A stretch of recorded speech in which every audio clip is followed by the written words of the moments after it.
वासुदेवेन्द्र योगीन्द्रं नत्वा ज्ञानं प्रदं गुरुं मुमुक्षाणा हितार्थाय तत्वबोधो विधीयते. Last time we were doing the discussion. I think first of all we did the Panchikaran discussion, and that is the tamasic aspect of five sukshma panch mahabhut or five tanmatra, and that's where we discussed this panchikaran, how this, or a stulikaran, how this thul jagat or our sthul sharir is formed, and very quickly go over these five tanmatra that we are talking about: space, air, fire, water, and earth. Each subtle element is divided into two. Half remains on the one side, other half is divided into four parts. So it is 1/8, 1/8, 1/8, 1/8, or 12.5%. So 50% on one side and 12.5% of the other four on the other side. Now, what happens is when we are talking about the stulikaran of a space, that has a 50% of a space and 1/8 or 12.5% of Akash, fire, water, and earth. Same thing going down, air, half is air, 50%, then 12.5% is a space, fire, water, earth. Then Stulikaran of a fire, or a Panchikaran of a fire. 50% is fire, 12.5 of space, 12.5 of air, 12.5% of water, and 12.5 of earth. Going down to the water Panchikaran, half 50% is water, 1/8 space, 1/8 air, 1/8 fire, and 1/8 earth. Then going down to the earth, 50% is earth, 1/8 space, 1/8 air, 1/8 fire.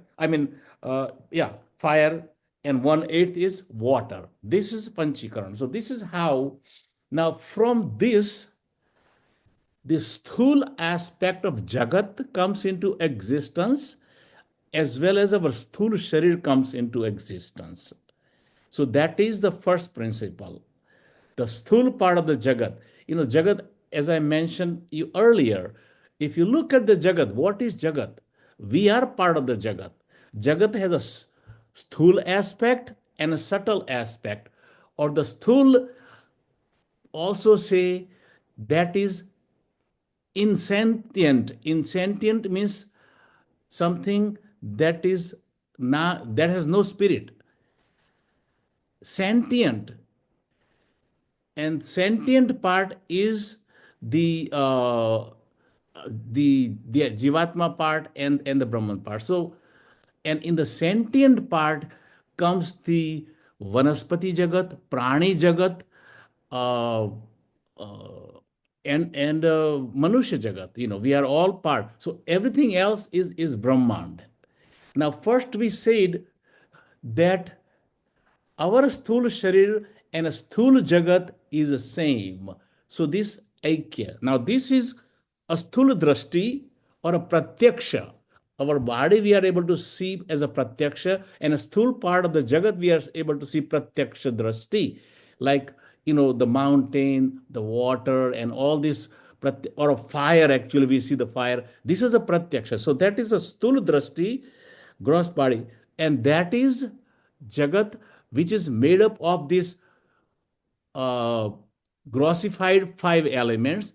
Now, the gross part of the Jagat is also made up of grossified five elements. So they both are same. And that is what we say. Yatha pinde tatha brahmande. Kanchan Bhai gave a very good example last time. If you are looking in the forest, one tree is a Vyakti, the entire entire forest filled with the trees is samasti. One tree, so one body and many bodies. One tree and many trees. Many bodies or many trees is like a jagat. One tree is like one body. So that is the first part. Then we moved on to next thing is now the sthul part is done. Now we are going to the sukshma part or the chetan part or the sentient part, chetan part. The other part was achetan, body and jagat achetan. Now in the chetan part, there are two aspects that we discussed: jivatma and ishwar. And we said jivatma and ishwar, they are same, except they both have a different upadhi. For jivatma, it is atma plus the upadhi is a sthul, sukshma, and causal body. That is the upadhi on atma, and that makes jivatma. Then for Ishwar, it is the totality Brahman with upadhi of sthula, sukshma, and causal prapancha. And prapanch is a samasti. So that is basically where we had left last time.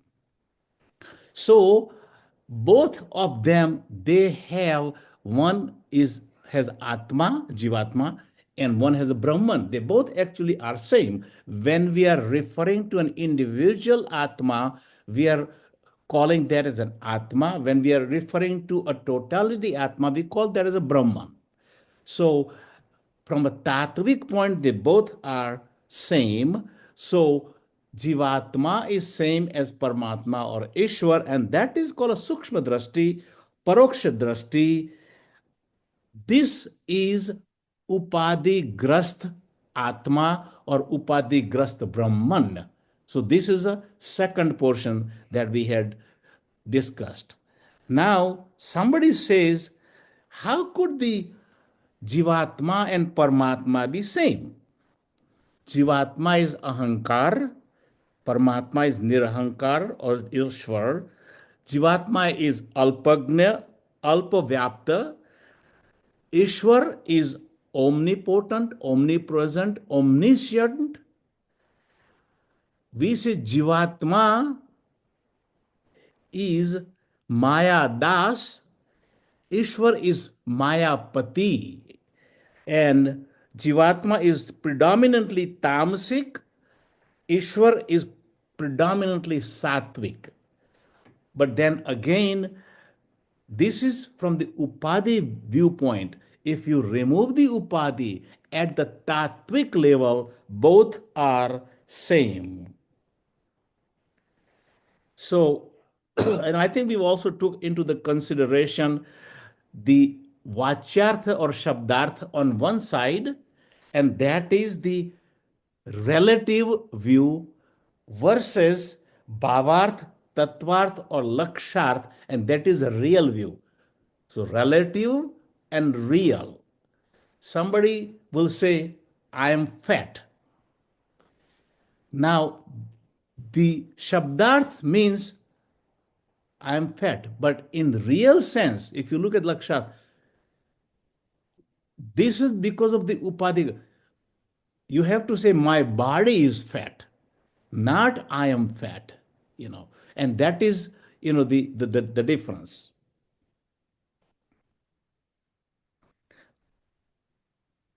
Now, the next thing that comes is Tattva Drashti. So, Sthula Drashti, Sharir and Sthul part of the Jagat are same. Sukshma Drashti, Jivatma and Brahma and Ishwar or Paramatma is same. Tattva Drashti is now the Sadguru, it says Tat Tvam Asi.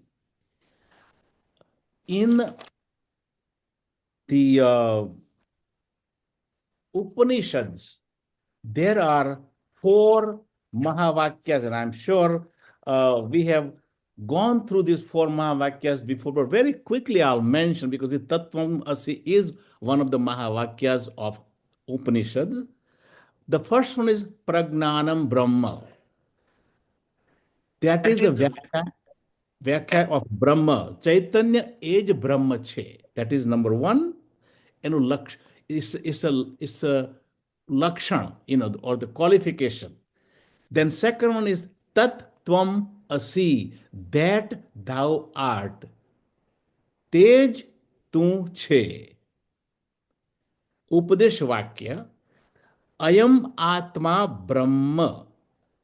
This Atma is Brahma, is Anubhav or experiential statement. Aham Brahmasmi. I am Brahman, and that is the convincing or anubhav or experiential type of statement. So, but Tattvam Asi is what is discussed in the Tattva Bodha. Tat Tvam Asi.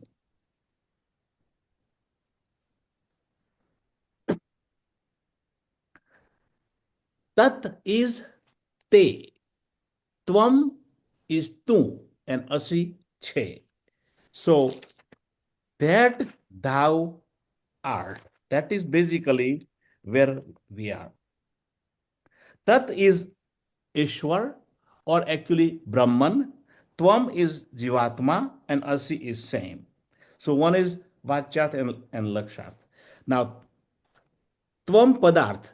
Tvam Padarth, if we look at the Jivatma, the Vachyarth is Sthul Sharir, Sukshma Sharir, and Karan Sharir Upadegrast or Abhimani or Ahankar.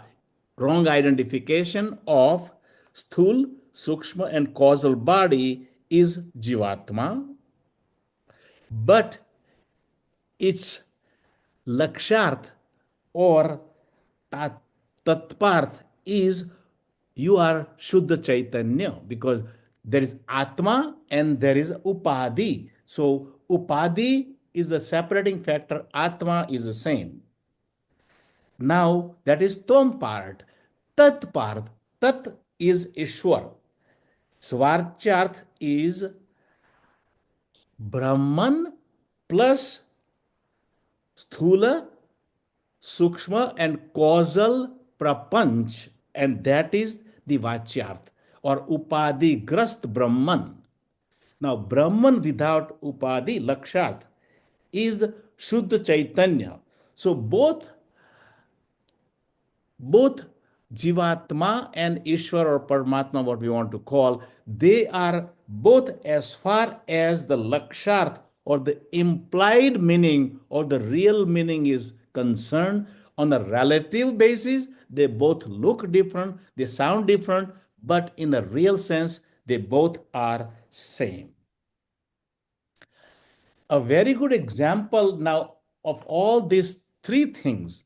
So this is the Tattva Drashti, by the way, Tattva Drashti, and that is a question of aparoksha anubhuti. First one was a Sthula Drashti, Pratyaksha Anubhav, body and Sthula Jagat we can see. Then next one is Jivatma and Paramatma, that is a subtle and a Paroksh Drashti. Then the Tattva Drashti or the Aparoksha Anubhuti is the Aham Brahmasmi or Tattvam Asi. In Ramayana, there is a very good example that Swamiji has mentioned a couple of times. I think we have mentioned that too. That when Sugriv was hiding in the on the Rishyamukh mountain because of the trouble given by his brother Vali, and Hanumanji was serving Sugriv. When Ramachandra arrives at the Rishyamukh mountain, at the ground level, the Sugriv says, Hanuman, go and find out who this person is. And that is the time Hanumanji comes down from Rishyamukh mountain and he comes down in front of Ramji and then says pranam. And then Rama Bhagwan is asking, who are you? So Hanumanji, he knows that this is Brahma, this is Bhagwan, and Bhagwan knows everything, but he really wants to know who am I. So then at that time, Hanumanji makes three different statements. He say, "Oh Lord, if you ask me as a Dehatma Bhav at a body level, from a body viewpoint, શરીર આપણે વિશેષ શરીર to જગત from a body perspective, I am your servant, I am your das. If you ask me from a jiva bhava, jivatma, from jivatma viewpoint or the sukshma point, then I am your ansh. You are Anshi and I'm your Ansh. You are a bigger one and I'm just small. But at a Tattva level, we are same. And then he says, if you are asking me from a Tattvik viewpoint, you and I are same. And that is that Tat Tom Asi or Aham Brahmasmi. So Hanumanji is giving an answer to Ramchandra that kind of explain this three level that we just kind of finished. And we also mentioned Jiv, Atma plus Nam Rupa. Ishwar is Brahman and Nama Rupa. It's the same thing that we had mentioned. Now the topic is going to change. Now we have the idea. The person who gets this conviction that Aham Brahmasmi, Anubhavajanya, he experiential knowledge. Sravan is what you listen, Manana is conviction, and then Nididhyasan is you live according to your conviction, and that is called a transformation of the life transformation. We come to live with that knowledge that we have gotten through manan by conviction. So the person who gets conviction that aham brahmasmi, he lives life like what is described as a jivan mukta, liberated while alive. When this person during his life, while he's alive, if he gets this knowledge, he is jivan mukta. Second chapter of Bhagavad Gita, Arjun, Lord Krishna is telling Arjuna towards the end, Sthit Pragna. Same exact thing that we are talking about. At some point, we will also come to another term, Trigunatit, beyond three gunas. And that is the same thing. In Jainism, they call a nirvana or the sthiti of nirvana. Sometime the scripture says Gnani or Jnana Drashti, Muni, Mananashil, Satvik Gnani. These are all different terminology that is used in Bhagavad Gita chapter 18, which we have just recently studied. Chapter 18, verse number 20. Who is Satvik Gnani? Bhagavan talks about the Rajasik, Tamsik, and Satvik Gyan. Sarva Bhuteshu Yan Ekam. Sattvic knowledge is the knowledge by which, this is what he said, the knowledge by which one sees the same immutable, undivided divinity in all creatures. That is a sattvic જ્ઞાન. જે જ્ઞાન વડે મનુષ્ય જગતના સર્વ પદાર્થોમાં પદાર્થોની વિવિધતામાં એક જ તત્વને જુએ છે તે જ સાત્વિક જ્ઞાની છે. This is a unity in diversity. That's Bhagavad Gita chapter 18, verse number 20. Just to so this person who is convinced and who lives his life from that point onward is Jivan Mukta. So who is a Jivan Mukta? Again, in our Tattva Bodha book, there is a definition of Jivan Mukta, and I'll just mention some salient feature. Jivan Mukta is one in whom Brahma Buddhi has taken birth. So Sharir Buddhi or a body orientation to Brahma Buddhi. Now his his intellect is convinced that he is Atma, he is pure consciousness. So that is called Brahma Buddhi. The one who has unshakable faith in the teaching of the scriptures, in the teaching of his guru, by Shravan Manan and Nididhyasan, and at the end, faith in himself. That is the quality of Jivan Mukta. The faith has been described as the one of the Shat Sampati in Sadhan Chatushtaya, as you all remember, or the qualification of a sadhak. Number three, due to all his sadhana and all his effort, his Jiv Buddhi now completely changes to Brahma Buddhi. Same thing that we both talked about. And now he's convinced that I am Satchidanand.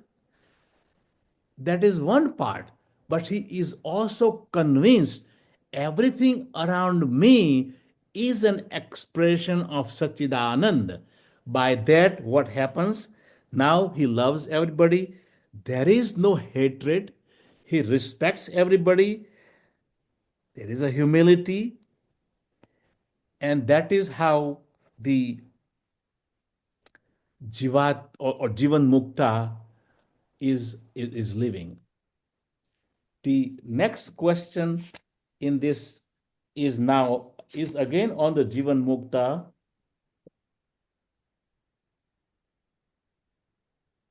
Now, what is the difficulty that we are having as a sadhak, that we are not experiencing this ourselves as a Jivan Mukta? At normally at our level, in a present situation where we are, there is a firm conviction that I am a body, I am a Patel, I am a doctor, I am so and so, I am, this much tall. So this is a firm conviction that we have, and this is due to wrong identification. We have identified ourselves with body, mind, and intellect. And so the properties of the body, mind, intellect is reflected in our daily conversation, in our daily living, and that is not that has happened overnight. This has happened over numerous births time of the past.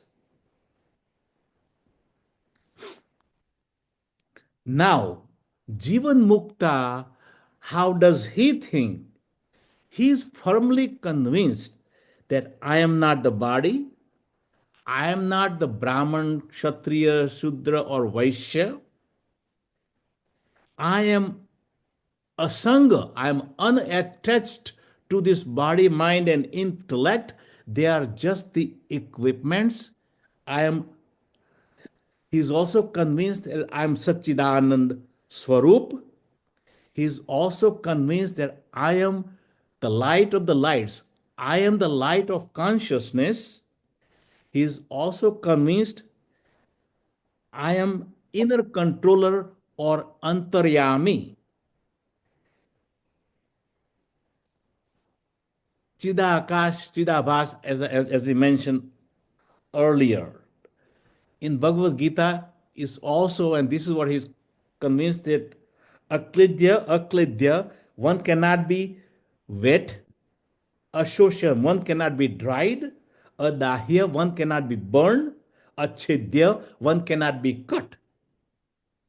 Nirmal, pure, and this can only happen by aparoksha anubhuti, not by pratyaksha or paroksha knowledge, because pratyaksha and paroksha knowledge is a knowledge of the object. Aparoksha anubhuti is a subjective knowledge, And we cannot get that from all this pratyaksh and aparoksh way. Then there is a discussion about what are the benefits. What does Why do we struggle to go through this? We are having a good time, we are enjoying, we are enjoying all this outer objects of the world and having fun. Then why do we have to really worry about becoming a Jivan Mukta? What does Jivan Mukta has something special that we do not have? So, benefit of becoming Jivan Mukta. First of all, the first benefit is Jignasa Nivrutti. In the uh, in the Gnan, you know, Agnani, then Jignasu and the Gnani. So this is a person who knows, has a clear knowledge about Jiva, Jagat, and Jagdish.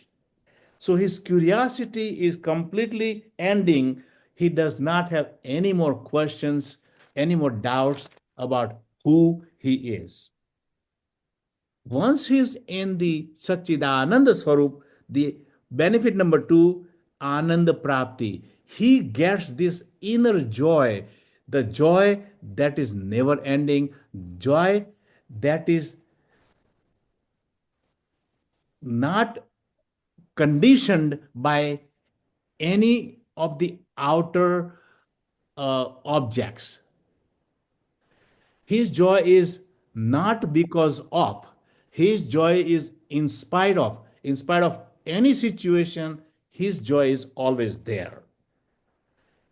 Freedom from slavery of the mind and world. Then Aghat Nivrutti. Remember, before we reach to that Brahmagnan, or that sthiti of a Jivan Mukta, our day-to-day problem is pain and suffering. Suffering. So Agat, end of all his suffering. The greatest sorrow in this world cannot shake the Jivan Mukta. Kalmash Nivrutti. Because his mind is so purified, now he doesn't have a kama, krodha, lobha, moha, matsar, and all those problems that are bothering him. Dakshata prapti. He becomes very, very efficient. He becomes single pointed in whatever he takes as a work. Sarvatma Drashti. His vision is Satchidanand all around, so no hatred. He sees Atma in all. And the best of all is this person does not go through the cycle of birth and death. For him, sansar nivrutti. Sansar is sarati iti sanskar. Sansar. The cycle of death and birth is sansar. This Jivan Mukta, at the death, he be so right now, while he's living his Jivan Mukta, when he exhausts all his prarabdha karma, and at death, he becomes again videha mukta. That means freedom without the body. While he is living, he is freedom while he is alive. That is Jivan Mukta. Free while alive. At death, he becomes Videh. So, freedom without the body. And so, this is basically now the cycle of death and birth. What happens? What is so special about this Jivan Mukta that he doesn't have to go through the cycle of birth? Jivan Mukta, due to his aparoksha anubhuti, he becomes Satchidananda Swarup.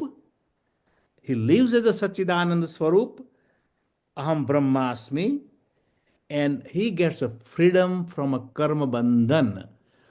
Our bondage is because of our karma, and our karma is something that puts us into the cycle of birth and death. So it is all because of our karma or actions. Then they have discussed three, what are the various type of actions or karma.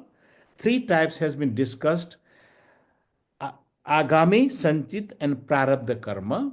So let us take the sanchit karma first.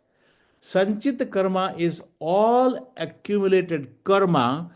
Karma is also named as a vasana.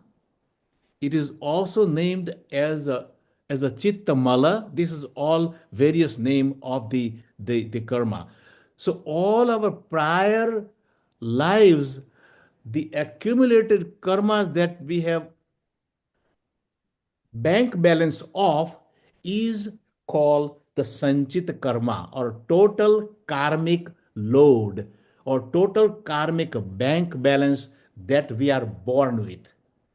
At the time of birth, we are born with all this karmic balance of all previous lives.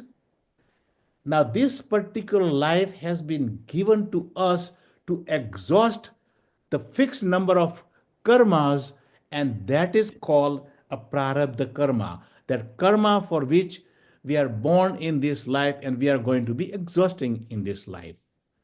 Now, while we are working this in this world, we also produce more karma, and that is called agami karma, which gets added to the original load of sanchit karma.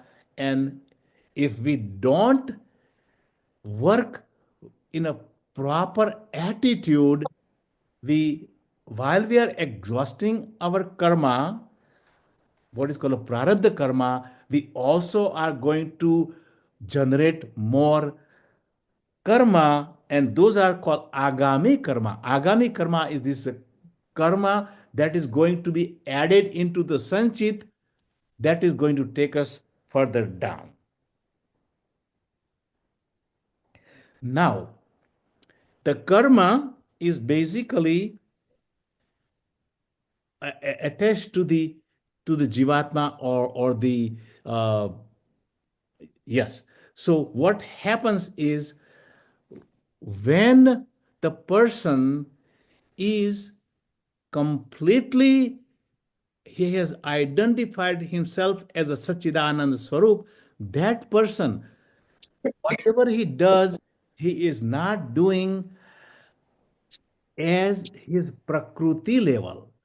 So even though he is doing karma, they are not binding him, because he is not acting as a Jiva Bhava. Whatever we do as a Jiva Bhava, and Jiva Bhava is typically karma that we do selfish karma. All these things, one quick sentence. First of all, we are Sachidananda Swarup. Our problem is we have ignorance that we are this Sharir, Man, and Buddhi, body, mind, and intellect. This is nothing but called ego, or a wrong identifications. So when we identify ourselves as a body, mind, and intellect, we identify ourselves as a limited me, because body, mind, and intellect is me. And then we see all other body, mind, and intellects around us. So now everybody wants to get peace and happiness. So for happiness, we are interacting with all other existing bodies. Now we want our happiness, so we perform the action in a selfish fashion, because we consider ourselves as me alone and no one else. Sachidananda Swarup, or the Jivan Mukta, for him, everybody is a Sachidanand. For a Jivatma, it is my body versus everyone else's body. And that is why when we perform the karma with the attitude of me and mind, me is body, mind, and intellect, and mind is for this body, mind, and intellect. So when the karma is performed in that fashion, it's called a sattvic, selfish karma, and those are the one that is binding. The Jivan Mukta, whatever he does, he doesn't do anything for himself. All he does is, as the surrender to, he works for God, and everything that he does, he surrenders to the God. He doesn't do anything for himself, because him and God are same.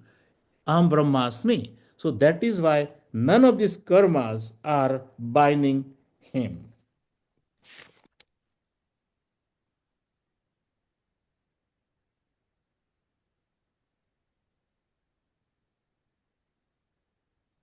There is one thing that I did not know, and then I think I learned this from you.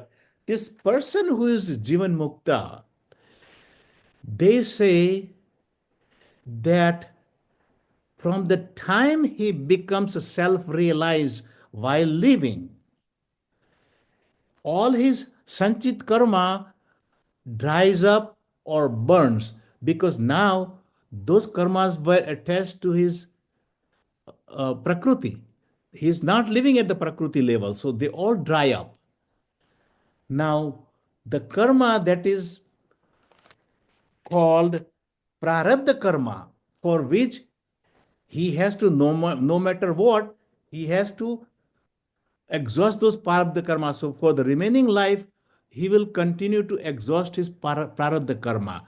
But while he becomes jivan mukta, until he dies, whatever year are left, he is going to continue to perform karma, and some of them are good karma, some of them they are bad karma, by not intention, by unintention. So for this person,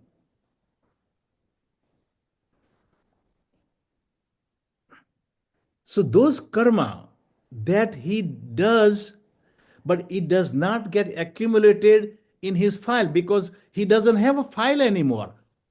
So what happened to those agami karma of a jivan mukta?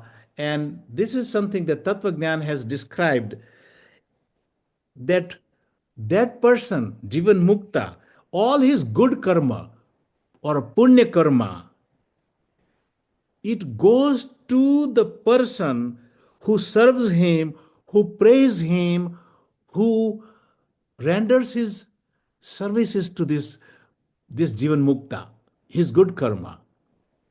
Now, bad karma, Jivan Mukta really doesn't do a bad karma, but sometimes unknowingly he ends up, stepping on something, and then, somebody gets hurt or thing.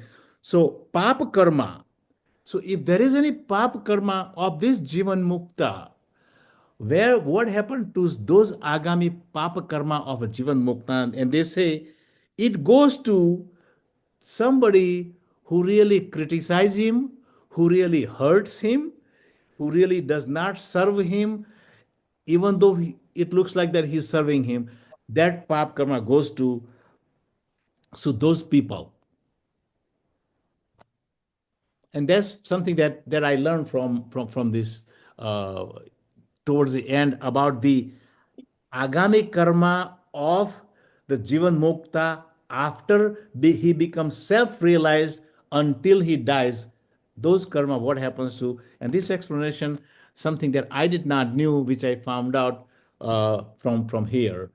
Now, this brings just about the end of our discussion. But Kanchan Bhai is here. Anybody else who wants to add something, or we can take a little question answer in our discussion before we go to the summary of these things. At the next section, next session will be a Gujarati summary. Following session will be an English summary of the entire discussion we have done in 1 hour time. Kanchan Bhai, please come in and give us some light on this thing. Dr. A.K. Patel, you covered everything very nicely. Only I'll try to clear it up a little bit in confusion people about this, the meaning of the Tattva Drashti. Okay. See, there are two terms you are using it: literal meaning of it and implied meaning of it. Implied and literal. Yeah, yeah, yeah. Simple words. I give you example of it. I give you candy, okay, and you eat the candy. So what would you do? We'll remove the wrapper and then eat the candy. What happened?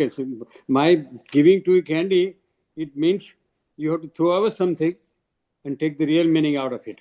So the bulls are winning. The word bulls are winning. The bulls are not winning. The team which is named after bulls is winning. So whenever you say, you have to say one literal meaning, one implied meaning. So Exactly. you have to separate them yourself. And this is happens in most of the shastras and all the books. They say something and mean something else. The Right. Tattvamasi, to amplify this simple sentence, okay, books are written. Not in books, whole Gita is written on that one.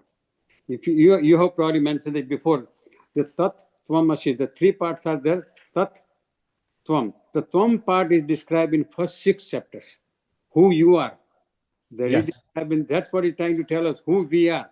That part description is called first 6 chapters.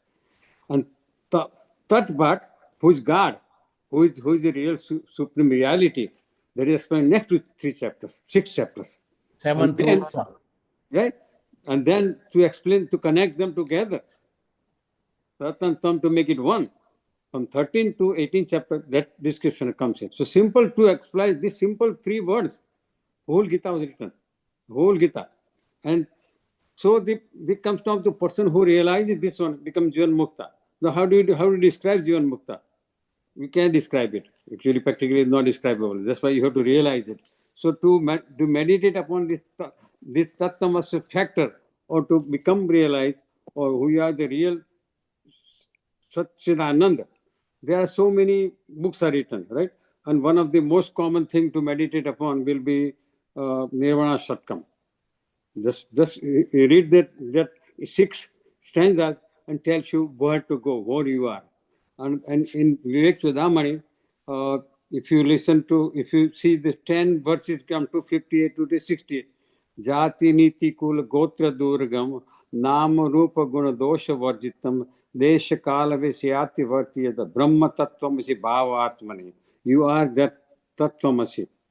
So that this requires all meditation. Books doesn't tell you anything. You have to listen to it, meditate upon, and this is the stanzas to meditate upon to become realized. The realized person, why is he realized? What happens to him? He gets 3 things, as you already mentioned before, probably. Okay, first is he becomes Sat part of it. Sat part is elected to the body, existent part. This body exists. My body identification, I want to live. That part goes away from him because he knows this body is Nashwa. And what I am existing is the real existence. So he's living for this body, that body attachment goes away. And second point is Chit. He doesn't have the Jignasa for looking for something because he himself has knowledge. Through knowledge come, you are the Chit part of it. So you don't look for knowledge. Once you know yourself, you don't need any knowledge. Third part is Ananda. You're looking for happiness somewhere else. You are happiness yourself. So you 3 parts, because you are ignorance of these 3 factors. You look for attachment to the body, you keep working, you keep looking for happiness, and you keep looking for some knowledge. You 3 things that you yourself are already there. So the person who realizes has already existed, this part has come. So he does work without any attachment. So all this prarabdha karma he has to live for it. There is no way out of it. The Sanchit karma, he could get away by having knowledge. Once he realizes, it burns out. Agami karma, he doesn't get it because he is not asked to any work. For him, there is no work, there is no karma. He is not doer. He doership and enjoyership is gone. So agami karma doesn't attach him. So no more agami karma for him. So he has to live the remaining life and burn out his prarabdha karma. And he doesn't put a label on his head. He never says, I am realized. He realized person never say realized. He realized by himself only. Somebody else has let him realize. So that's why all this description of realized person are not, you cannot find a person who realized. No. Person realizes himself, and he realized person lives for himself. So this all karmas. For realized person, there is no karma, there is no life, there is no death. Though is no God, Brahman alone is. That's the realized person's final attachment. So this is what I have to say. Okay. Thank you. All right. Anyone else has any questions? I think we have a little bit more time left, so we can still talk if somebody has any questions. I have a question. So Yes, yes. there were like it just happened like a couple of days ago. So I had like two balls, and then one ball has ants, like two three ants. So I let them go, but there was another ball stuck underneath it. So I didn't know, and then I turned on to wash the first ball because ants were there two three, and I let them go. I didn't kill, but then I wanted to wash that ball. So I turned on like high speed, a little bit water, and I was like doing, and I figure out that there is another ball underneath. So I literally like open that two balls, and but the second ball had another seven, six, seven ants, and I didn't know, and it goes underneath the water. So what I did bad karma.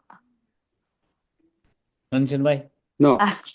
See, I'm like, I feel so bad. Like, I pray that Bhagwan, sorry. Kriya and intention. These are the two separate things. Ah, yeah. See, to see the bad karma is when something you do with mm, your selfish reasons and hurt somebody else, that's a bad karma. Whenever you do something and your mind bothers you, there is mm, oscillation in your brain, mm, that is a bad karma. There is no papa or punya. Karma mm, is beyond good and bad. Action mm, is beyond good and bad. No action is good, no action is bad. The intention behind the action is bad. mm, Like you are a, for example, you are a gardener, okay, mm, and you're mm, doing your gardening, right? mm, And mm. if the weeds comes up, would you take the weeds out or would you take the weeds in? Yeah, we have You to take the take. weeds out. So Yeah. in a society, something is bad, you supposed to take it out. Something is bad for your family, you take it out. There Mm, is no bad intention in that one. Intention is to grow your tomatoes, not mm, the weed. So mm, taking weeds out is not a bad action.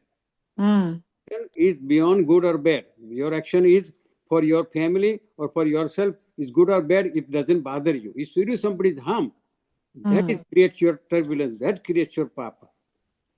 There Okay. is no papa or punya. Papa, definition of papa punya is given very well in Gita. There is not such thing as papa, no such thing as punya. Because Oh. it is all intention behind the action. Action makes your intention action makes you good or bad. The action you do which lets you sleep at night, put your head on Mm, the pillow and you fall asleep, you haven't done anything bad. The whole yeah. night bothers you, something is done bad. That's your punya. That's your papa. Oh, okay. I So you pray for cleaning them ants, too. cleaning your utensil and cleaning ants is not a bad karma. Mm. If that ants or that insects goes in your family's food, and then harms your family, that's a bad karma then. You're All supposed to right. do something, you didn't do it. All right. Not doing a work, neglecting work is also bad karma. Mm, Cleaning the bowl very well of the detergents and of the things for your mm, family's health, it is not a bad karma. mm. Right? Yeah. But intentionally killing something on the which you are walking and you see a bird going through and you run over it, that's the bad karma. You just Oh, yeah. try not to do harm to nearest True. living thing. True. Yes. Yes. So yes, intention is important. Okay. Person, Thank you. you help him, that's not bad karma. If pencil falling down, you walk away from it, that's bad karma. Mm. That gives you turbulence later on. You think I should have helped him. That Okay. bothers you, and that's your pap. Yeah. Don't Yeah. bother That's. you for remaining there. Mm. Yes, killing and no cleaning your kitchen, something keeping thing. Must cockroach is there? You get rid of cockroach. That's not a bad karma. It's Uh, part of your cleaning a house. all right. Okay. Thank you. How do you explain being a vegetarian and a non-vegetarian? Non-vegetarian is a bad karma, right? Because you know that you killed it. That's why you are eating it. No? Yeah, but keep killing an animal for your own sustaining body, that's bad karma. Depends which Okay. you're looking for. Okay, if you're looking for you kill something to fulfill your body requirement, that's bad karma. That's why if you go to extent of Jainism, extent of ahimsa, from Jainism viewpoint, they won't even eat anything grown underground, like a carrot. To eat a carrot, you have to pull the whole carrot out and kill the whole carrot plant to eat the carrot. So they will not anything under the ground. Yeah. So you don't destroy the plant. So that's one extent of doing it. But if you really believe that far away, you're killing the bugs underneath. A lot of damage you're doing. You're walking in the morning, you're walking, kill something. So yes, what extent you want to believe your ahimsa? Ahimsa, Yeah. ahimsa But is unthinkable. Yeah, the hitting the somebody, people killing who somebody in your mind kills is it also ahimsa. go hunting and then they bring it home And and eating they eat yourself. it. Yeah, Yeah. Or they give it away. Either way, it is not a good karma. not And good. they even hunt fish and throw it. I've seen the fishers. They catch the fish and then throw away. So I mean there is certain areas where we all have to use our own judgment, but kriya and the attitude or intention behind the kriya, these are the two things that needs to be separated. One is the mental part and one is the physical aspect of that thing. Is physical is kriya, and the attitude or the intention behind. And I think I had mentioned last time also, a surgeon and and a robber, takes the knife, and surgeon cuts and cures somebody's illness, and this guy, you know so kriya and the sadhana of the kriya remains the same, but the intention or the attitude, the person's attitude for performing that action really makes a good or bad karma. You know. Ishwarbhai, I have a question for you and Kanchanbhai. Yeah, yeah, What yeah. is the reason, when life truly began for all of us, in this particular life, I mean, it looks like our negative karmas have piled up for so many births before us. Why is it that we never paid for the bad karmas we did in the very first life? Why are karmas being proceeded to your next birth? Why wasn't it like, where you do it and you pay for it that same life, so the next life, you start all over again? What is the reason of this continuation and not paying for it in that same lifetime? You're looking for a very small, narrow perspective. If you think this life is only one life, then the whole concept of Hindu civilization goes away. This is not one life. There is a series of life going through. Series of accumulated karma gives you prarabdha karma with the existing life now. Like for example, why doesn't the results come right away? You put a plant in your garden, a mango tree. You will not see the mango fruit if you are old enough. Your kids will eat it. So grandkids will eat it. So the fruits of your action doesn't fructify right away. Some fructify right away. Some fructify take years. Some fructify take births to get it out. So what we are now, we are looking at one section of your whole spectrum of our existence until we merge with Almighty God. So what we have done before, we have forgotten. We can't remember those things. God has memory.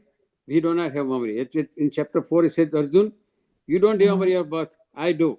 Same thing for us. I don't remember my previous birth and what is going to be next. Bhagavan does it. So you look from that narrow angle, we cannot explain everything. But And this GITA, it's hard to explain what we are now because we are looking for a very narrow perspective. We don't have higher vision. So we won't be able to explain. No, nobody has explained that one. So I don't know what Akapatil thinks.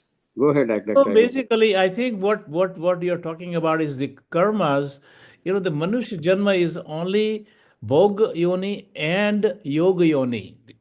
All the other yonis, we probably have gone through so many different yonis. The animals, the birds, and all worms and all those things. Now, the fact that we are given this human birth is is a blessing of Almighty Lord, because intellect or the discriminative intellect is the only thing that is given to the human being, and that is an instrument that we can use to Uddaret Atmanatmanam. We can really ascend in our spiritual path. So while we are performing the actions, we have this knowledge, the knowledge that we are accumulating to really go higher up. And I think in Bhagavad Gita itself it says, if your karma, if you perform the karma in a way, then you reach at a certain point of your sadhana, you are given another human birth to progress from then onward. But if you really do the karmas that are animalistic karmas, then you are given the birth into the animal yoni. This is something that is also described in Bhagavad Gita. So, human life is the only time during which, and again, the ajnan is is born forever. It is always there. This ajnan is what is really causing all the problems. We don't know who we are, and that is why we perform all these the karmas that we should not be performing. So I don't know if that answers your question. Yeah, I think the accumulation, it feels like so much negative karmas are. I mean, we're all trying to become self-realized, and then it's neglect. We just don't know what we have accumulated over all these. And like you said, being a Manushya birth is at the highest level, and hopefully that means we did a lot of good karmas to have a human life. But yeah, it almost seems like, why can't we just have zero, nil at the end of our lives so we can progress and become closer to God? But yeah, like he said, it takes years to get there. The ajnan is such. I mean, this Mhm. type of knowledge of Bhagavad Gita. How many? If you look at the number of people around, even let's say Mhm. Sanatan Dharmi. We are not talking about the Christians. How many Sanatan Dharmi people really want to really spend time in this path of knowledge, where They at don't. least, see, this is an evidence based. This is not somebody say, oh, you know what, I don't believe in this. There is a and that is what manan, all the arguments are given, and then it's really this is in my opinion is a scientific evidence based thing, that Mhm. the scriptures have given us this knowledge. But even to be having this interest in this knowledge is by blessing of God. It doesn't happen. Yeah, it's almost like we created a hypothesis and we proved, I mean, somebody before us, all these sadhus and those have proven that this is exactly what it is. All these Mhm. questions are answered by not just miracles, but by experience. Yeah. The problem with this, our life is we are born with this Agnan. That's the problem. Mm, It was yes. Sanadi, it was already there. And we are born with it. Now we have to get rid of it. That's what I the feel comes in. sometimes our schooling and they should be taught when we were children. I feel like I wish I knew so much when I was much younger. That is so true. That is so true. It's like we I think agree. મોક્ષના stage ઉપર ભગવાન તરફ જવાનું પણ actually બચપનથી ને જ આપણે આ બધું નોલેજ હોવું જોઈએ તો વી નો કે આપણે સારા કર્મ કરવાના દુનિયામાં કઈ જન્મ પાછું દુનિયાને દેવાનો જરૂર Bhagavad છે. Gita no class hovo જોઈએ from first grade or Yeah, I like think fifth grade. From fifth that's grade, might great. be. Yes, yes. I think a lot of the Catholic schools, they teach them at a very young age, about their Bible. Our schools, of course, in the Western world, I would assume India ma they do teach about Gita. I don't know because America ma the separation of religion and state. But I grew up in England, and if we don't have separation, like England ma class for religion, no, and if we did go to all the different like Gurudwara and Badu, but nothing in detail, nothing about literally, Manusha. I mean, કેટલું બધું denial for reincarnation be, right? A lot of religions don't even believe in that. Yeah. But our instincts as a child, all the Mm. child, they like it or not, they know it or not, but they realizes what I'm doing is good. or Yes. I'm doing is going to be, they have a feelings. I had a feeling, Yeah, you know, that is true. that, Like how you yeah, grew up we are born in the with the family. instincts, and that instincts, I think, comes from the last lifetime. It is That Probably. But why am also, I the way I am and my sister is different? Because of that instincts of mine. And some people have instincts to seva. They end up being a doctor and a nurses, you know? this is again back going back to the vasana. Yeah. yeah, Basically, Vasana is you a know, thing. That's what I'm you, saying. The Vasanas you look have into carried this on from previous scriptures, the life. vasana is a big topic. Yes. All our desire in the intellect, it comes because of our accumulated, subconscious mental impressions or the vasanas. And vasanas are nothing but a chittamal is the same as a karmic load. You name it so many different ways, but this is same. And that is, Duryodhana knows what he's doing is not right, but there is something in me does not Yeah. let me do the right thing. I mean, this is vasana. This is a guy who's born with that kind of Mm. a vasana. That's called But when inborn error. Inborn. Inborn error, exactly. Inborn error. inborn error. When Kanchan Bhai in the last two classes back, he had mentioned about the causal body was a seed form. So I wanted to ask both of you, is that where the recording takes place of all these vasanas? That's Mm. what all the Mm. recording was there. That's what you're born with. Yeah. Much Right. accumulated inborn error. Just Okay. like if you look at a computer has something called BIOS. It tends you to do that karma for. Yeah, so that's what you're born with. So now Body is where everything is stored and it that you have carries. to wash it out, and that requires study, Savanam, Mananam, and Nidhi Darshanam. Mm. Unless you listen to good thing, you will never come to. You listen to different things, you get different things. So you listen to shastras, gurus, you take you in right direction. You think about it, and you move your body. I feel You arousing our conscience to, like, now that you mention about the causal body, that really I realize it's, you said it's a seed form. So I'm assuming ત્યાં બધું ભેગું થાય and we need to recognize કે, our janam na bhi બધા footprints are being recorded. So કામ ક્રોધ મોહ લોભ મત yeah, મત્સર. and being conscious all the time કે હું આ right કરું છું કે wrong કરું છું. Mm. when you go to deep sleep, you go in the causal body state. When you are Mm. awake, you are lagrant form. When you sapna, you are going through your mind level or mental level. And when you go deep sleep, you go to causal body level. Your Mm. distinction of me, mine, my mother, father, everything goes away. કોઈ That's નહીં. causal body state. But even the Jagrat Avastha is also called Jagrat Swapna. Yeah.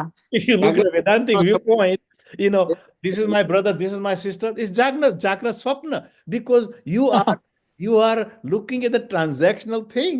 You're not looking at your brother as a Sachidanand. You say, my brother. Oh, he's not my brother, he's my enemy. So Mm. again, that's a Jagrat Swapna. Mm. And this In this that is- મન મન તેવો માનવી એ છે ને મન તેવો માનવી. હવે મન છે ને, this is actually મન ઘણી વખત કન્ફ્યુઝન. જે મન છે ને, it really means અંતઃકરણ. મનના ચાર જે ભાગ છે, તો માનવી કેવો, તો જેવો એનું ચિત્ત છે. અને ચિત્ત છે શું છે? એની વાસના. કારણ કે મન જે છે એ તો ઘણી વખતે પેલા ઇઝી ખાતર એટલે મન તેવો માનવી, પણ વાસ્તવમાં જો ઇફ યુ રિયલી એનાલાઇઝ, અંતઃકરણ તેવો માનવી. અને અંતઃકરણના ચાર ભાગ છે. અંતઃકરણનો એક ભાગ છે ચિત્ત, ચિત્તમલ, એન્ડ ધેટ ઇઝ વાસના. And that is, then the identification, ego is always stamping me, that's me, my mind, my buddhi, my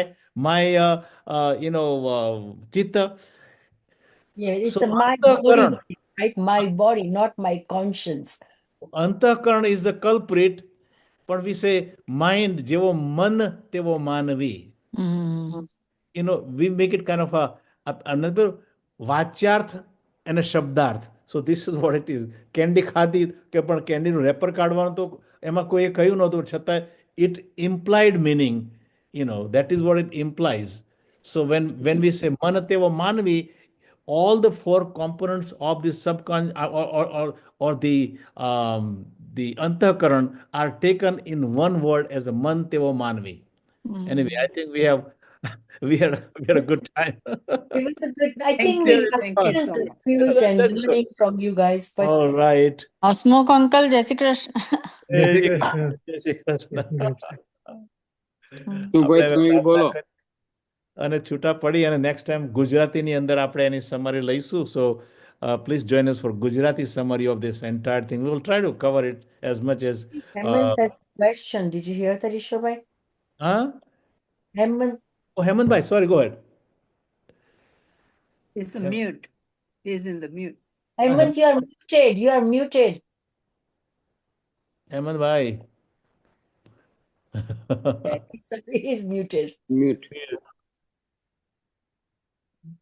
We are all hearing each other. We are not hearing him. And ask Hemant. No. Hemant, come here and you can ask him Myra computer over. Because you've forgotten how to unmute. There's a button in the bottom. Oh, બીજું બીજું તમારા ઘરમાં હું અને મારું એવું ચાલે છે એમ ને? Nah, actually come so I didn't even think he was going to sit the whole I'm class. just giving you a hard time. One thing on because I gotta give you a hard time anyway. here you are. Hemant, આ તારું અને આ મારું. હેમંત, આ તારું અને આ મારું. Yeah, our habits are different. I like to lie down and listen. Okay, my question was, in one life, can you attain moksha?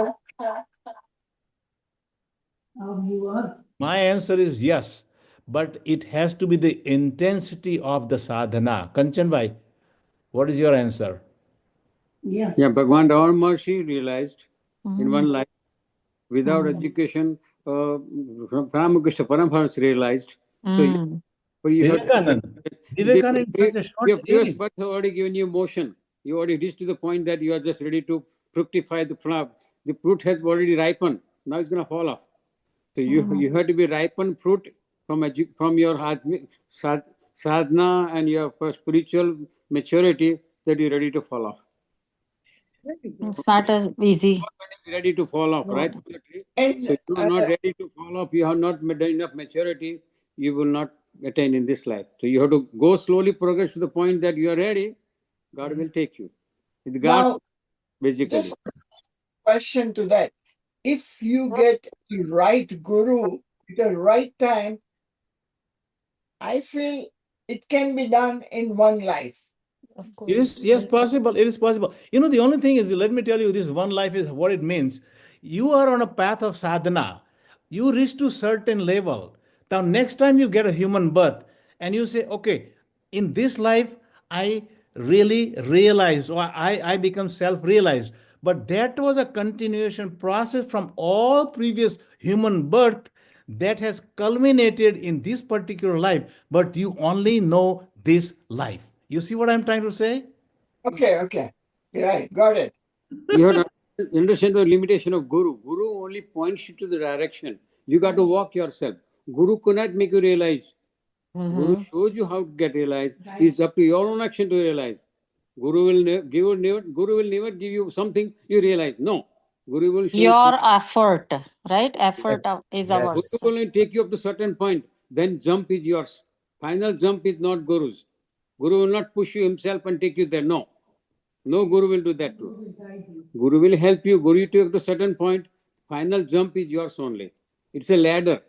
Guru will take you ladder. He will not throw you other side. No. Of No Guru course. will. And I think the other thing is, Who's Hemant Bhai, let me tell you, when you are walking in a crowd of 1,000 people, there might be somebody who's self-realized. He's not going to say, I'm self-realized. Number one, he lives the life in a way that some people are say, oh, this man is oh, this guy is crazy. And this is how Ramakrishna Paramahans was stamped, crazy man. Okay. The other thing is, if you ask somebody, are you self realized? What is he going to say? If he says, I'm self realized, he say, I don't believe it. And then he says, I'm not self realized. Then you say, all these years, what the heck you're doing? You are putting this many hours, and if you're not self-reliant, why are you wasting your time? So this human mind is really really a funny thing. Say, right, Ki, whatever we learn in this lifetime, it does carry over to It our next life. does accumulate, it does carry this exactly. Krishna Bhagavan in Gita says, Arjun, you are not going to lose this knowledge. The spiritual sadhana, where you going to end in the next life, you will be able to pick up right from there. And that is what is promise given by Lord Krishna to Arjuna. Very clearly in Bhagavad Gita. And Ishwar Bhai, I've heard incidences where a guru would give you a glimpse of whatever uh, divinities, or you have a release from this life cycle and what is there in the future for you. Is it possible?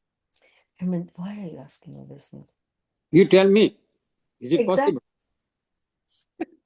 People come and tell you, they know. No. They You have is it possible? Think about it. Just logically think about it. Can somebody do something for you?